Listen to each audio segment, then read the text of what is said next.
I shall give you a boy who will be your grandson. This is the magnificent divine prophecy received by his grandfather, Hadhrat Mirza Ghulam Ahmad, the promised Messiah. His father, Hazrat Mirza Bashiruddin Mahmud Ahmad, Khalifatul Masih II, announced on the 26th of September 1909, Allah has given me the glad tiding that I will be blessed with a son who will be a Nasir ad-Din, helper of faith. He will be committed to serving Islam. It is also said that he, the Messiah, shall die, and his kingdom descend to his son and the grandson.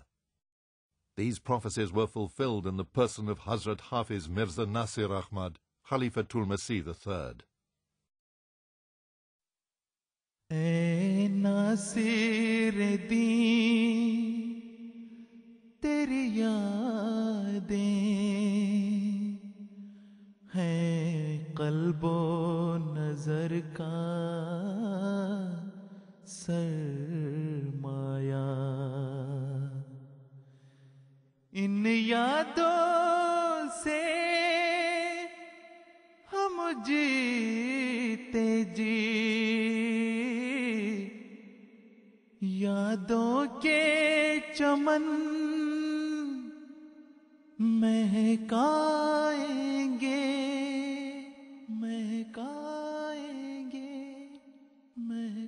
Hazrat Hafiz Mirza Nasir Ahmad, Khalifatul Masih III, was born to Hazrat Mirza Bashiruddin Mahmud Ahmad and Hazrat Sayyida Nasir Mahmuda Begum Sahiba on the 16th of November 1909 in Qadian. Hazrat Ahmad and Hazrat Nusrat Jahan Begum, the wife of the promised Messiah alayhi salam, she took care of Hazrat Khalifatul Masih Salis soon after his birth, and literally he was brought up all along in her custody and up until I think his marriage. Under the directions of his revered father, he committed the whole of the Holy Quran to memory at the age of 13 in 1922. He learned Arabic and Urdu from Hazrat Maulvi Sarwar Shah Sahib. Hadhrat Mirza Nasir Ahmad Sahib, the Khalifatul Masih III, was a highly educated person, not only in religious education but also in secular education. He joined the Madrasa Ahmadiyya, which is a school for Arabic and religious teachings. He passed from there and joined Jamia Ahmadiyya, from where he did his Maulvi Fazil degree from the Punjab University. He stood third in Maulvi Fazil examination and got top numbers. After the completion of his Arabic education as Maulvi Fazil, he joined the government college at Lahore. He did his BA from the government college Lahore, and then his father, Hazrat Khalifatul Masih II, Radiyallahu Ta'ala Anhu, decided that he should be sent to England for further education. On the 5th of August 1934, he was married to Hazrat Sayyida Mansoura Begum Sahiba, who was the daughter of Hazrat Nawab Muhammad Ali Khan Sahib and Hazrat Sayyida Nawab Mubaraka Begum Sahiba. He then proceeded to England on the 6th of September 1934 for postgraduate studies at Balliol College, Oxford, and in due course obtained the honours degree of the University of Oxford and later became Master of Arts of the university. While in England, he started the publication of a quarterly magazine, Al-Islam. After completing his education, he returned to India on the 9th of November 1938.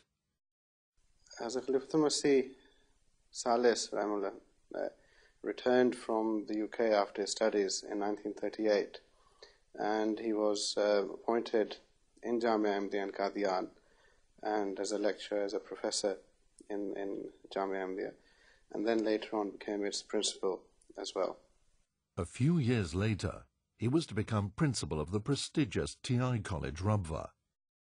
Hadhrat Mirza Nasir Ahmad Sahib was the first principal appointed of this great institution. So we can say that he was the founder principal of this Talimul Islam College, and under his supervision and guidance, the whole structure of the college was established from nothing, and he organized everything, he arranged for everything, and by the grace of Allah, it was properly functioning at the time of the partition. One can say that by the grace of Allah, in every aspect, the college was really a model for the rest of the educational institutions in Pakistan. And that was all done under the kind supervision and care and guidance of Hadhrat Sahibzada Mirza Nasir Ahmad Sahib, who continued to be the principal of Talimul Islam College right from the beginning, from 1944 to 1965. One of his next appointments was to the post of the president of the Khuddam al-Ahmadiyya organization. Majlis Khuddam al-Ahmadiyya, as you're aware, was founded in 1938, and the following year, in 1939, Hazrat Khalifatul Masih III was appointed as its Sadr, as its president. And at that time, there was no limit to the tenure as well, so he was its president for 10 years till 1949. And thereafter, it is not that commonly known even amongst our Khuddam as well, that Hazrat Khalifatul Masih III then actually was also its Sadr, not just at its inception, but also took over the reins, because it was a very difficult period leading up to 1954 with the anti-ahmadiyya riots as well. So Hazrat Khalifatul Masih III, Hazrat Muslim became, for a good number of years, became its Sadr. And then for the day-to-day administration again, Hazrat Khalifatul Masih III was its Naib Sadr, or the Vice President.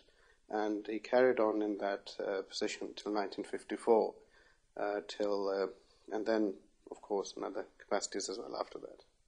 At the time of partition, he stayed in Qadian, but immigrated to Pakistan on the 16th of November 1947.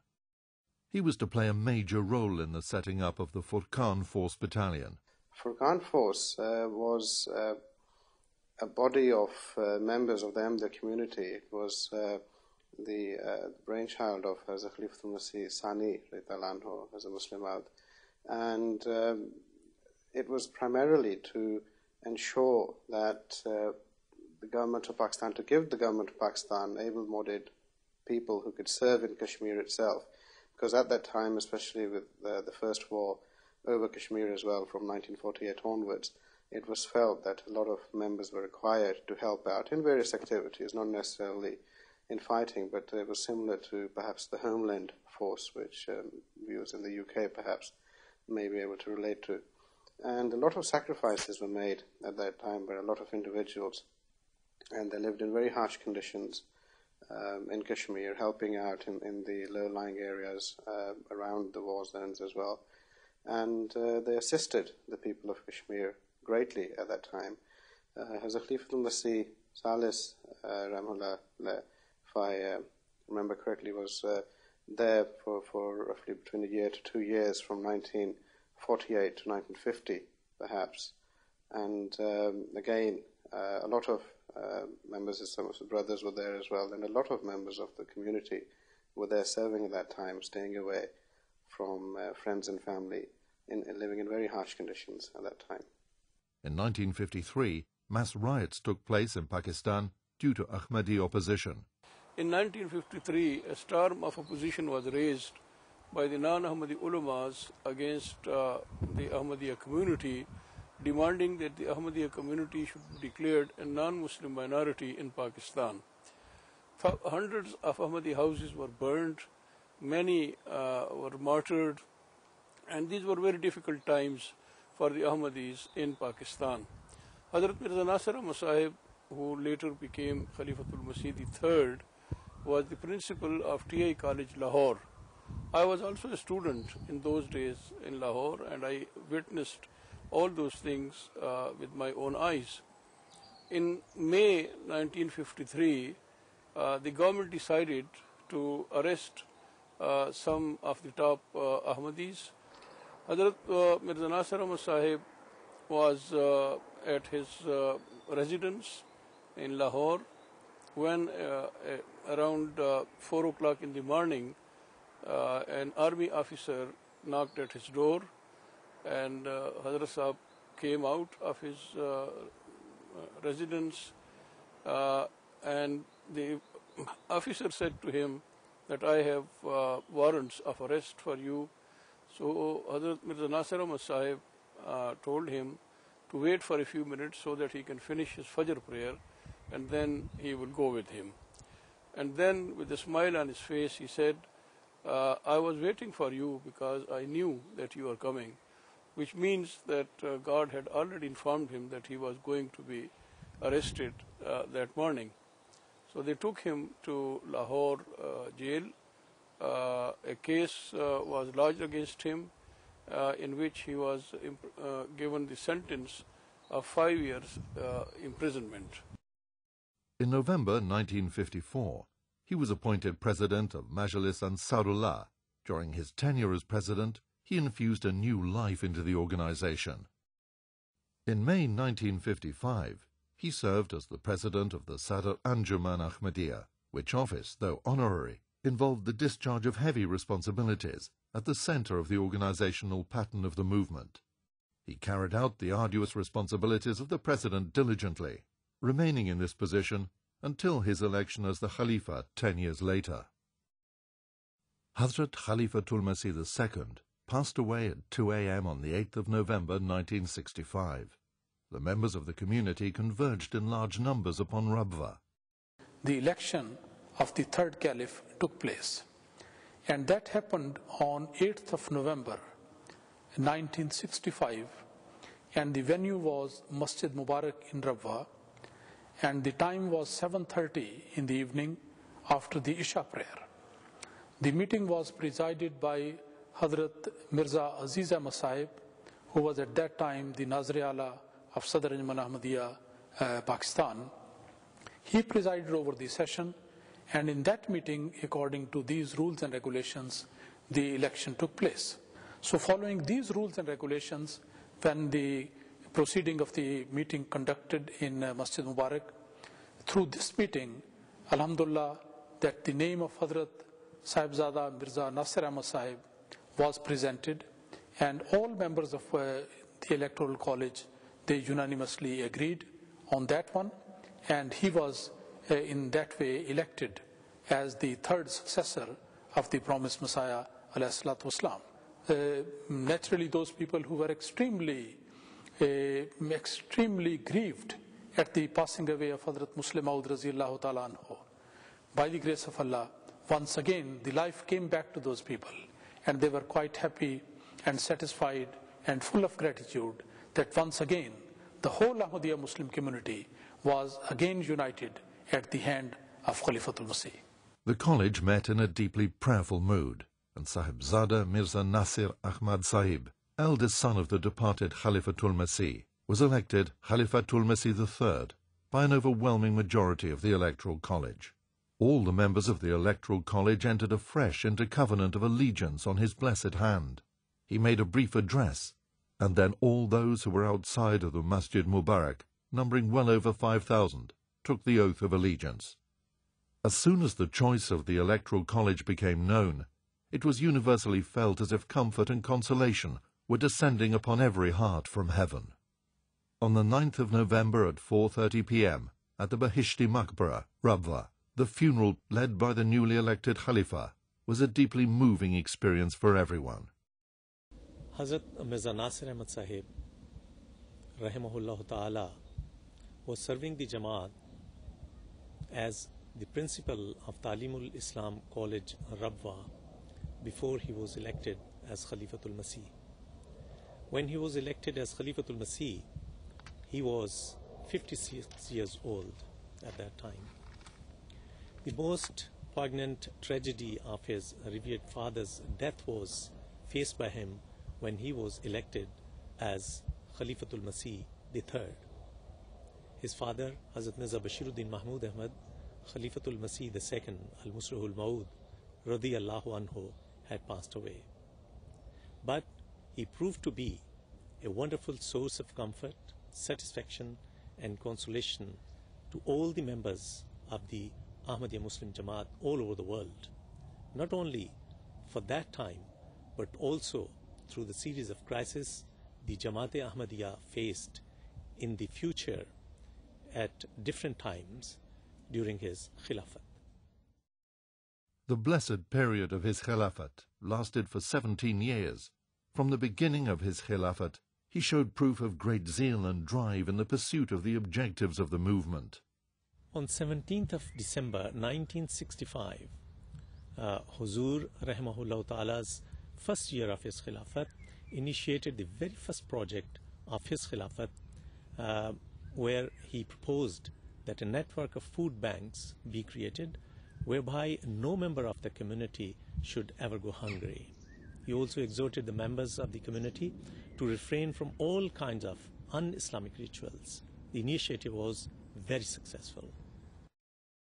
One of the most important projects, which was also initiated during the early days of his Khilafat, was the setting up of the Fazl-e-Umal Foundation in memory of Hadhrat Khalifatul Masih II on the 21st of December 1965. Before his birth, Hadhrat Masih Maud made a prophecy, which is a very famous prophecy of Muslim Maud, in which he said that God will give him a son who will lead the nations and who will be a great man, and he will be a nation builder. So we believe that Hadhrat Mirza Mahmud Ahmad Sahib, Khalifatul Masih II Raziyallahu Ta'ala Anhu, was the Muslim Maud. When he died, it was decided that a foundation should be set up which should carry on with the work that Hadhrat Khalifatul Masih did in his own lifetime. The first project was to write a biography of the life of Hadhrat Khalifatul Masih II Raziyallahu Ta'ala Anhu. The first part of it was done by Hadhrat Mirza Ahmad Sahib Rahmatullah Alayh, which has already been published. There are various other projects which are being done by the Fazl Umar Foundation these days, and it has done a lot of work. There are scholarships that are being given by Fazl Umar Foundation for students to go abroad and study. So it's a vast scheme, and by the grace of God, they are doing a very, very good job. A new building was constructed for the Khilafat Library in Rabwa, which was one of the projects envisioned by the foundation.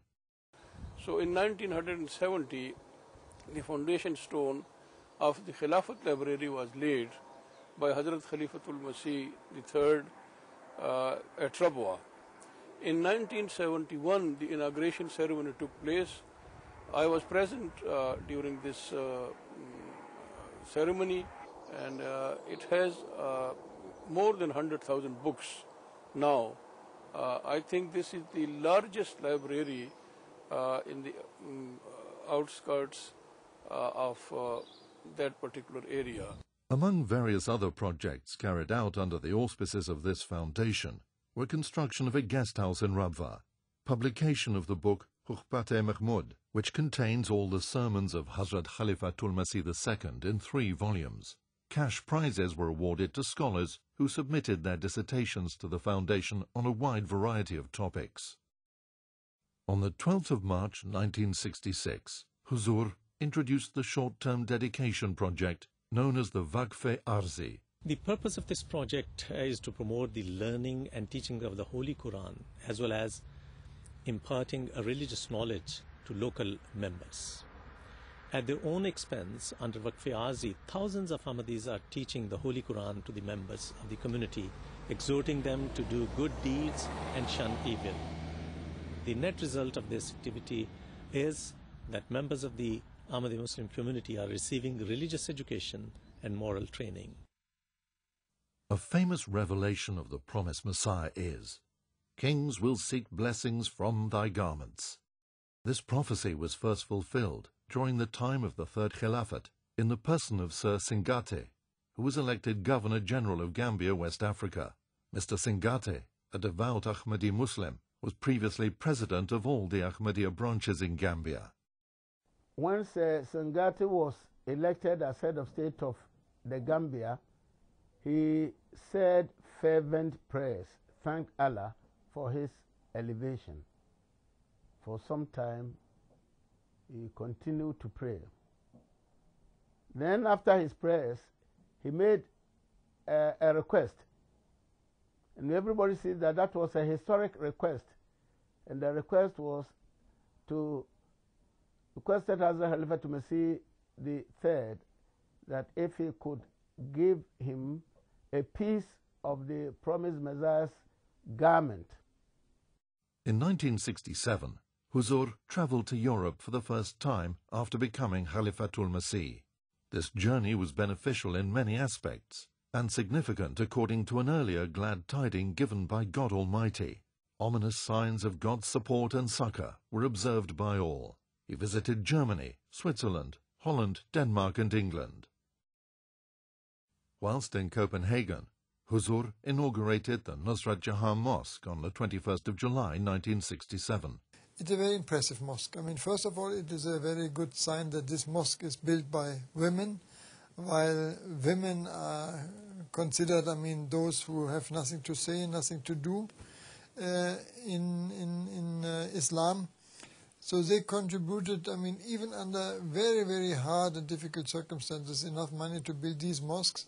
And the Copenhagen Mosque, especially the Denmark Mosque in Copenhagen, is a special sign for a modern style of architecture. It is a round mosque with a very interesting, I mean, light contribution. It creates a very, very wonderful atmosphere inside. Huzur conveyed the message of Islam splendidly in all the countries he visited by holding press conferences and addressing large audiences. He warned the inhabitants of Europe that the only way out of another catastrophe for them was to accept Islam and to turn with true hearts to their Creator. In London, Huzur addressed a large gathering on the 28th of July 1967 at Wandsworth Town Hall. Huzur's topic was a message of peace and a word of warning. Huzur arrived in England on his first tour after the Khilafat in 1967. The UK Jamaat had arranged a huge dinner party at the Wandsworth Town Hall, and Huzur delivered a speech there, which was later on printed by the name of A Word of Warning. After this speech, you know, this was a wonderful speech in which he told the Western people that if they would not return to God, they would be destroyed. So the next day and a few days afterward also, this speech was some parts of the speech was reproduced in the newspapers of England and then in the newspapers of the world. So this is it's a small pamphlet, but it's very important because Huzur made some prophecies in it, and he warned the Western nation to return to God. While in London, he attended the 4th annual convention, known as the Jalsa Salana of the Ahmadiyya community in the United Kingdom. This was the first annual convention of the community in the United Kingdom graced by a Khalifa. Huzur addressed the Jalsa on the 30th of July 1967. Africa has to play a very important role in the life of man in times to come.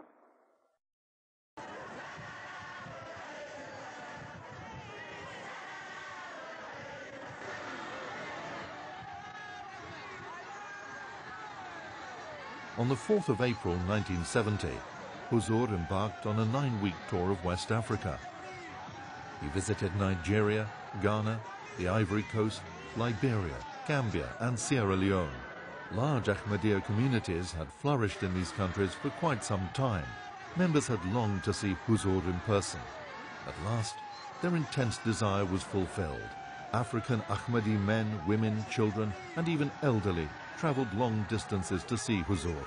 They chanted heartwarming religious poems and uplifting slogans in their traditional ways. Huzur's inspiring speeches strengthened their faith. During Huzur's epic travel to this continent, many eminent personalities of African countries had audience with Huzur and attended the receptions given in his honor. They readily acknowledged educational, social, as well as spiritual services rendered by the movement. Newspapers, radio, and television gave wide coverage to his travels. In a nutshell, this journey was a tremendous success in many respects. In fact, it heralded a new era of preaching in West Africa. At the end of his visit to West Africa, he arrived in London, and in his Friday sermon of the 24th of May 1970 at the Fazl Mosque, gave a brief account of the impressions he had gathered in West Africa. He announced a scheme that he had conceived under divine direction of expanding the activities of the movement in West Africa through the establishment of a substantial number of schools and hospitals, which were a great need for the people of Africa. And this scheme, he mentioned it as Nusrat Jahan scheme, and he requested the Jamaat to make available for the scheme to be implemented £100,000 sterling, and that that should be done within 3 years, if this amount was, because he wanted the scheme to start. And the salient points of the scheme was that that this was to be launched in West African countries. On the 26th of June 1970, he called upon Ahmadi doctors and teachers to volunteer their services for work in Africa, and mentioned that if the number of volunteers did not correspond to the need, he would himself select the teachers and doctors who would be required to proceed to Africa. When Hazrat Khalifatul Masih III, rahimahullah ta'ala, wanted to introduce this divine scheme, there were so many hurdles and difficulties in the way, as normally it does happen whenever there is any such divine scheme is to be launched. But because of his dynamic leadership and his continuous humble supplications to Allah the Almighty, all these hurdles and difficulties were removed by the grace of God Almighty. And later on, all the schemes which were introduced under this scheme and institutions that were set up in pursuance of this scheme was most gratifying and proved to be very fruitful. When Hazur Raziallah Ta'ala Anhu announced the Nusrat Jahan scheme, lots of doctors, physicians and surgeons volunteered for the scheme. But I suspect that when they volunteered, most of them didn't have any idea of the conditions that they would be going out to work in, moving to parts of rural Africa where there was literally nothing. Small towns and villages, in some cases the clinics didn't have proper buildings. They had very little in the way of medical supplies and medicines, and yet the work that they were able to do to tend to the needs of the local people were, considering the conditions, almost miraculous.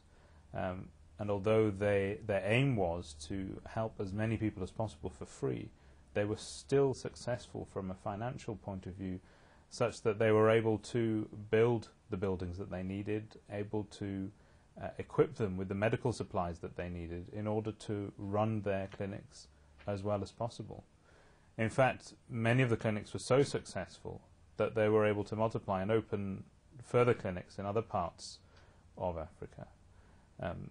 The Nusrat Jahan scheme for clinics and hospitals has been most successful in countries like Ghana and Nigeria and Sierra Leone, and have been a huge boon for the local people over the last 20 or 30 years. In 1970, Huzur again visited Europe to oversee and accelerate the diverse activities of the Jamaat.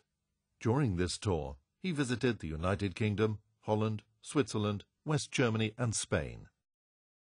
The highlight of the tour was the opening ceremony of the Mahmud Mosque in Zurich on the 5th of April 1970. During this tour, a large hall adjacent to the Fazl Mosque in London was also inaugurated by Huzur on the 23rd of May 1970.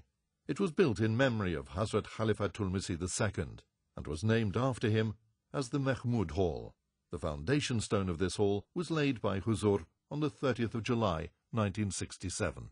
The hall played a vital role in the progress of the community when it became the hub of the operations for the community's global television channel, MTA International. Huzur toured Spain for the first time from the 25th of May to the 1st of June 1970.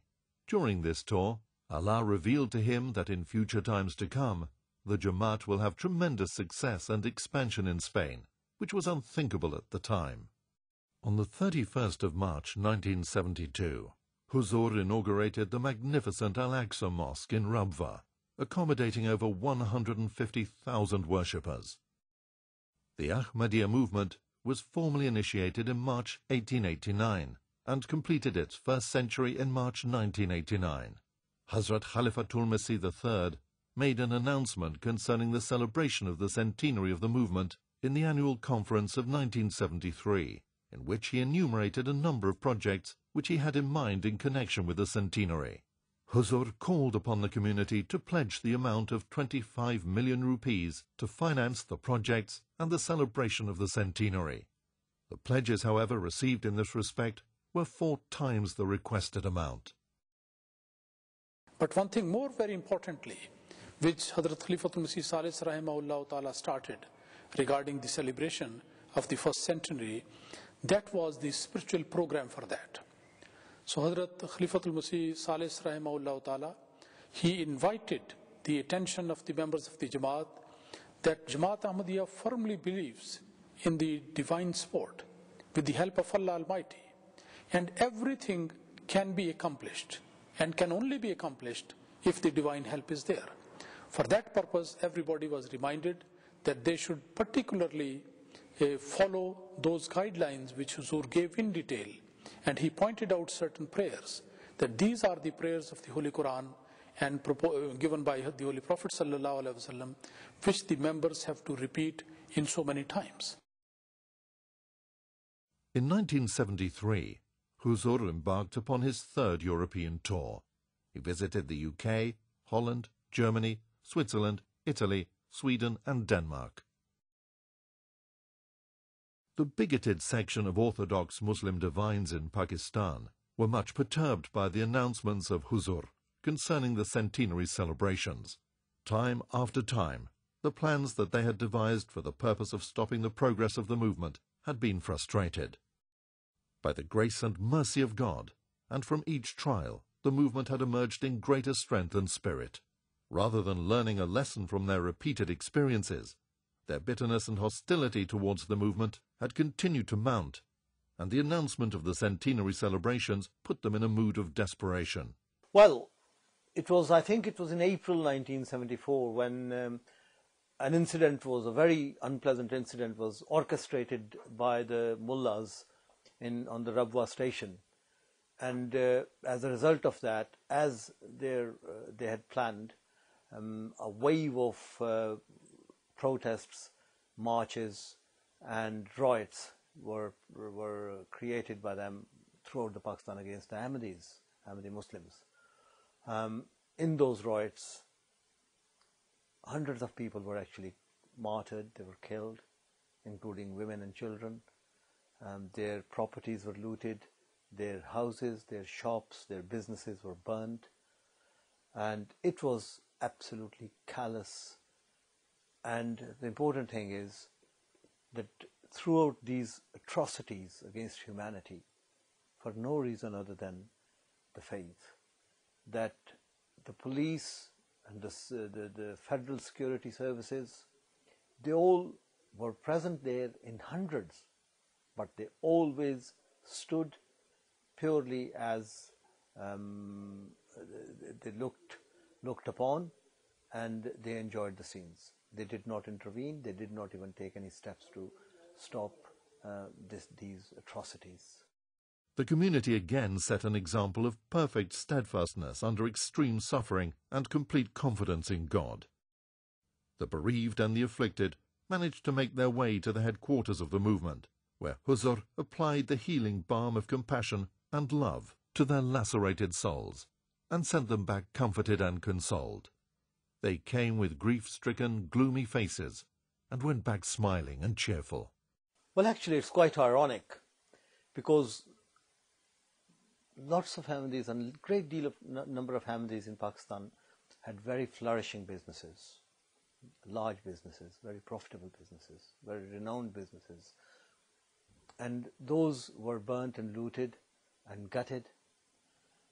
I have seen those people who started off right from the scratch, from a little box of a shop to start off again.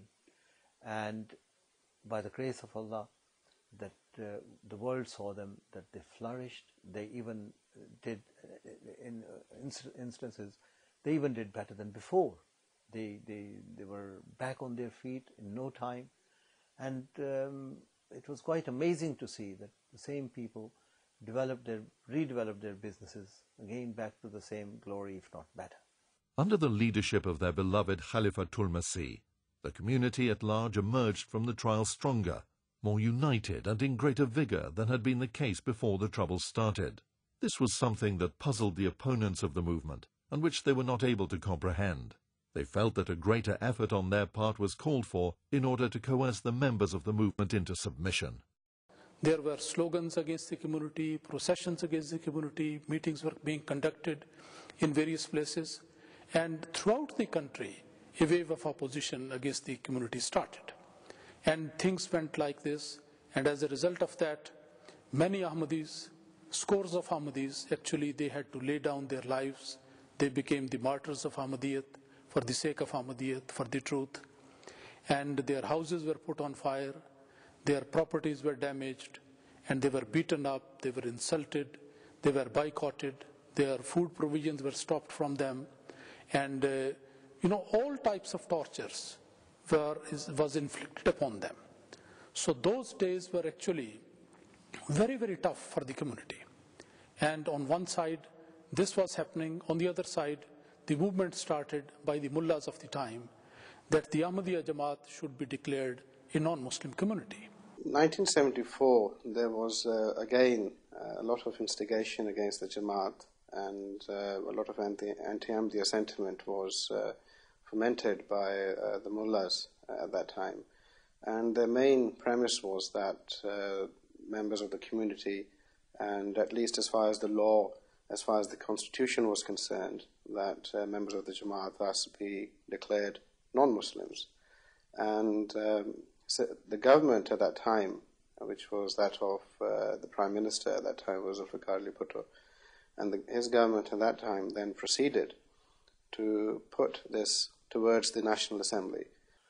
In September 1974, Hadhrat Khalifatul Masih III was summoned to the National Assembly of Pakistan, in which this was again an orchestrated drama by the National Assembly, that they questioned Hadhrat Khalifatul Masih in minutest details, at length, about the doctrines, about the faith, about the basis of the faith of Ahmadiyyat in Islam, to which Hadhrat Khalifatul Masih III and his team were able to provide answers in so unambiguous and detailed and satisfactory manner that it actually ridiculed, it was as a result, the whole assembly was ridiculed, and it made them look ridiculous in their own eyes.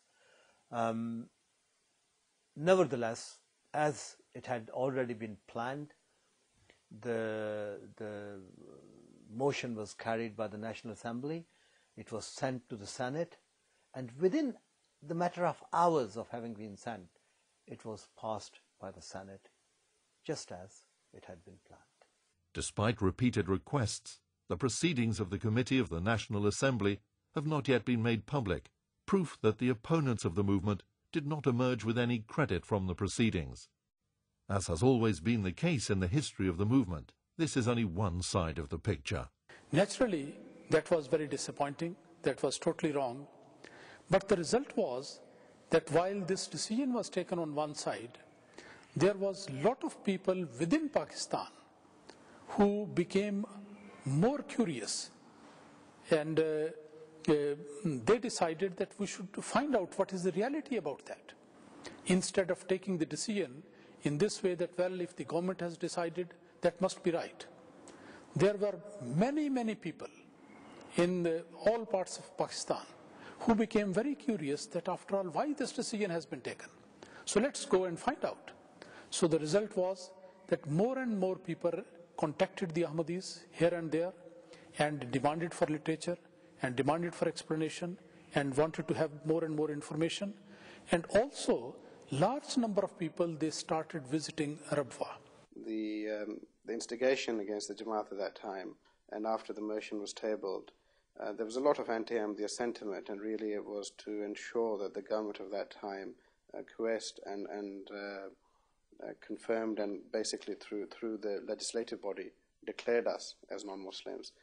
But what happened was that once we were declared as non-Muslims, then the mullahs, the Maulvis, and those creating trouble for us thought they had succeeded, and the riots basically broke up because they had achieved their aim.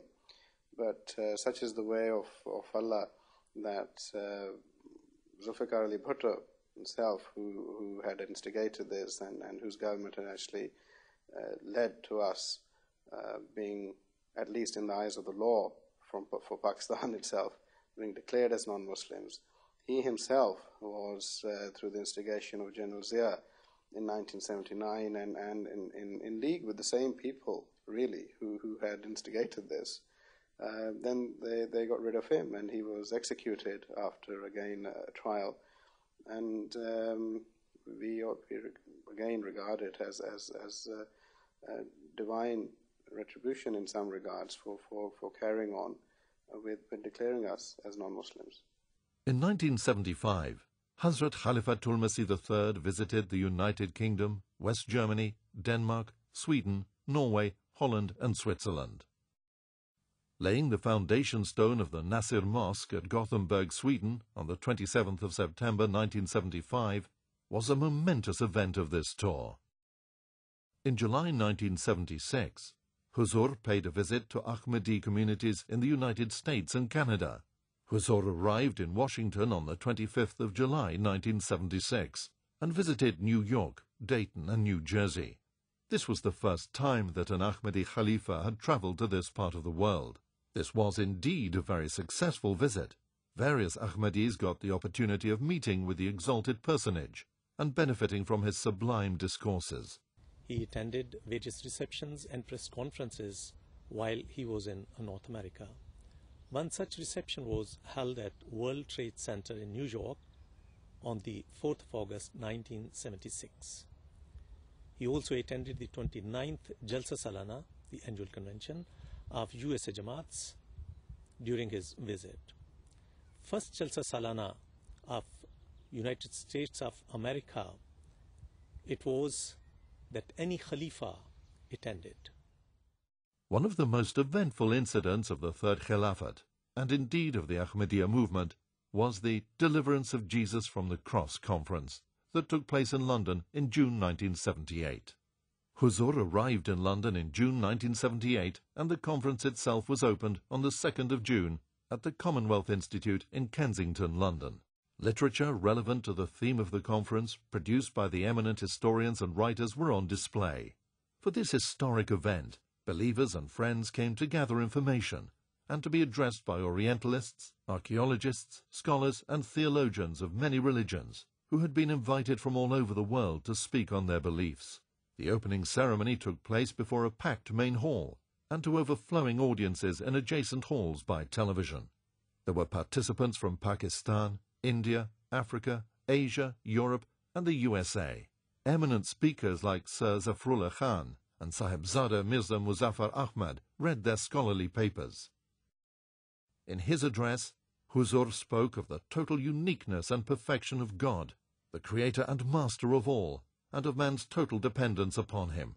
He went on to compare the Christian and Islamic teachings, and with support from the Holy Quran, spoke at great length of the deliverance of Jesus from the cross.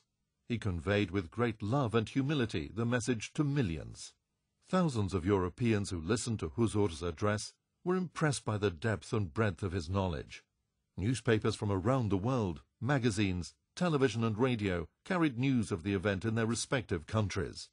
Hadhrat Khalifatul Masih's visit to London in 1978 provided him with a unique opportunity to catch a brief glimpse of British politics at the House of Commons. On the 7th of June, he was invited to the House of Commons by Mr. Tom Cox, Member of Parliament. In the members' dining room at the House of Commons, over 100 friends of the Ahmadiyya movement enjoyed the warm reception and hospitality extended to them. All the invited guests had the opportunity of meeting the revered head of the Ahmadiyya movement. Huzur spent some time talking to dignitaries. An added highlight to this informal occasion was provided as the House of Commons was in session on that day, and a number of members of Parliament spent time talking to Huzur. Several religious denominations were represented, including members of the Jewish and Catholic faiths. The visit lasted for over 3 hours. Concluding the afternoon, Huzur visited the public gallery to observe the House of Commons in session, in what is the heart of British democracy. The promised Messiah, peace and blessings of Allah be upon him, said, "God has conveyed to me that my followers will excel so much in knowledge and insight that they will confound all others with the light of their truth, their reasoning, and their signs." This prophecy had been fulfilled in various forms over the passage of time and will continue to do so. During the blessed reign of the Third Khilafat, this prophecy was magnificently manifested in the person of Professor Dr. Abdus Salam.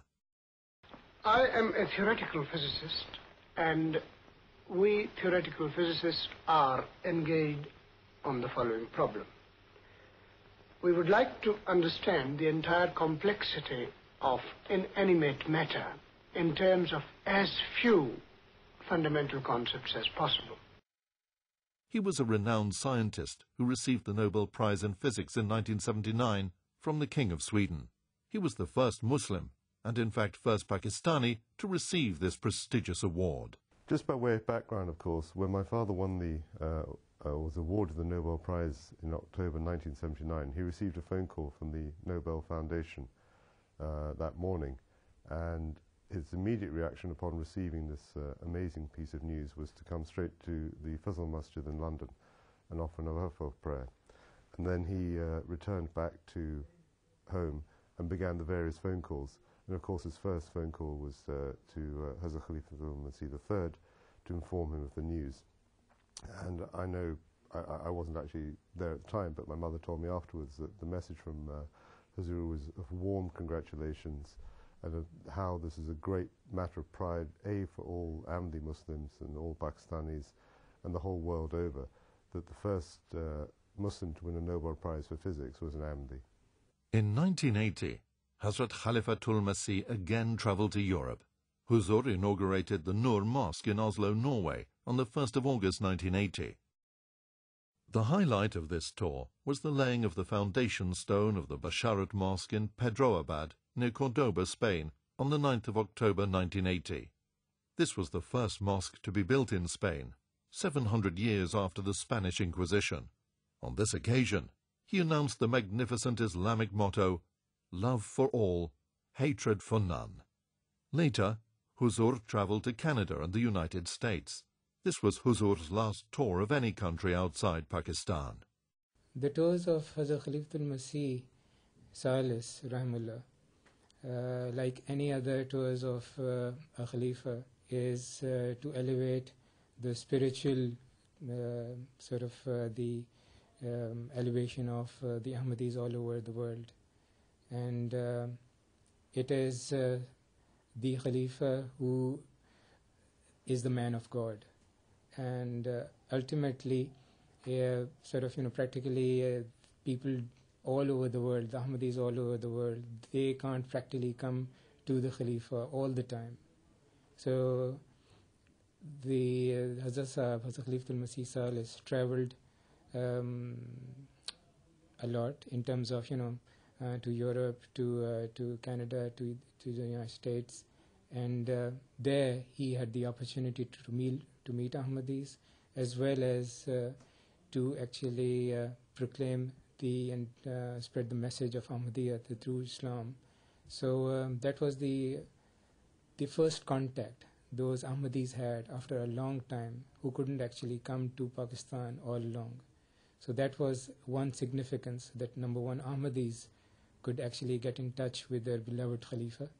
Number two, even those people who were non-Ahmadis or Christians in this Western world, Europe or Canada or States, they had the opportunity to listen to the words of the Khalifa, the man of God, and that was their opportunity to listen to the true message of Islam. So the message, the benefit of the visit was twofold, for the Ahmadis as well as for the non-Ahmadis in general. Hazrat Sayyida Mansoora Begum Sahiba, the first wife of Khalifatul Masih III, passed away after a brief illness on the 3rd of December, 1981.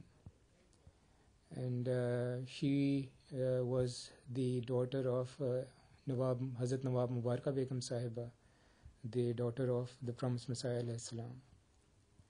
The children of Hazrat Khalifatul Masih III from his first wife were Sahibzada Mirza Anas Ahmad Sahib, Sahibzadi Amtul Shakur Begum Sahiba, Sahibzadi Amtul Halim Begum Sahiba, Sahibzada Mirza Farid Ahmad, and Sahibzada Mirza Luqman Ahmad.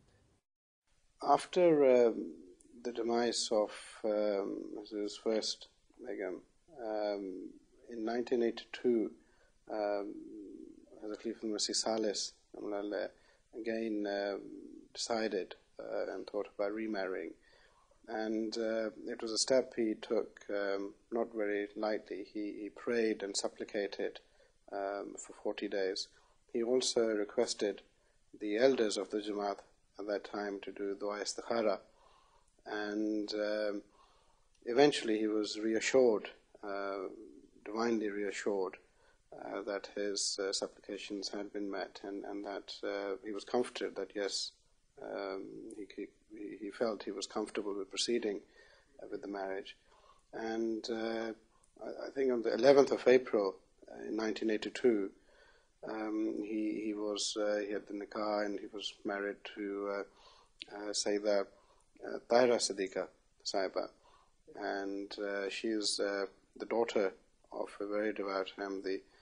His name was Abdul Majid Khan Sahib of Veeraval, and this was again in April 1982, and Hazur Lucy Salis Ramallah passed away in June 1982.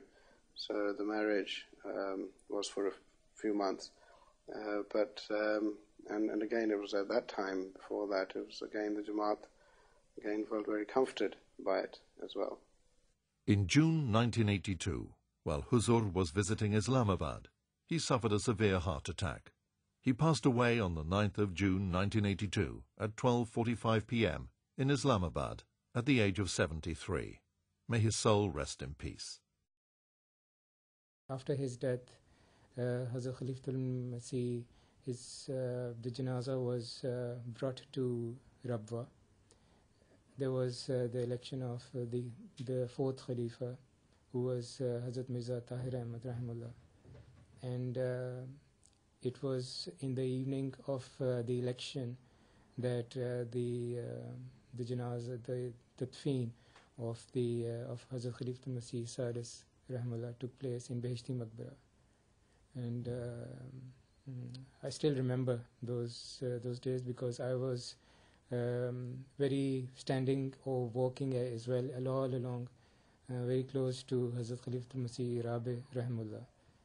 So I remember very well, clearly those days and that special evening, because they were like, it was unimaginable, because it was like hundreds and thousands of people all over.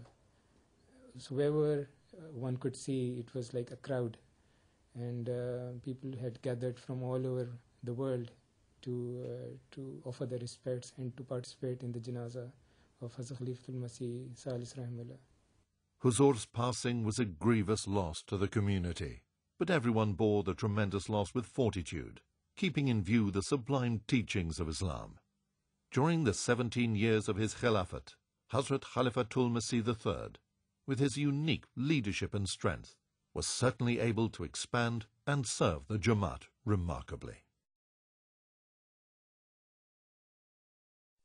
उसकी सूरत हसी, उसकी सीरत हसी, वो शगुफ्ता दहन, वो कुशादा जबीं, दर्स अहले वफा को यही दे गया, प्यार सबसे किसी से भी नफरत नहीं।